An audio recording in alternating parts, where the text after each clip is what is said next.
औज़ु बिल्लाहि मिनश शैतानिर रजीम बिस्मिल्लाहिर्रहमानिर्रहीम। हज़रत अली ने फरमाया, 6 चीज़ों की शिकायत कभी ना करना। नंबर 1, अपनी किस्मत की शिकायत कभी ना करना। नंबर 2, औलाद के सामने अपने बड़ों की शिकायत कभी ना करना। नंबर 3, अपना ज़ाती मकान होते हुए उसकी तंगी की शिकायत कभी ना करना।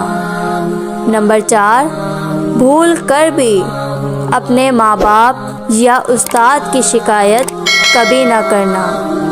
नंबर 5, गैर के सामने अपने दोस्त की शिकायत कभी ना करना। और नंबर 6, रुखसत करने के बाद अपने मेहमानों की शिकायत कभी ना करना। इससे घर की खैर व बरकत दूर होती है। अगर आपको हमारी ये वीडियो अच्छी लगी है तो लाइक कीजिए और सब्सक्राइब कीजिए हमारे चैनल को। वीडियो देखने का बहुत शुक्रिया। अपना बहुत सा ख्याल रखिएगा। अल्लाह हाफ़िज़।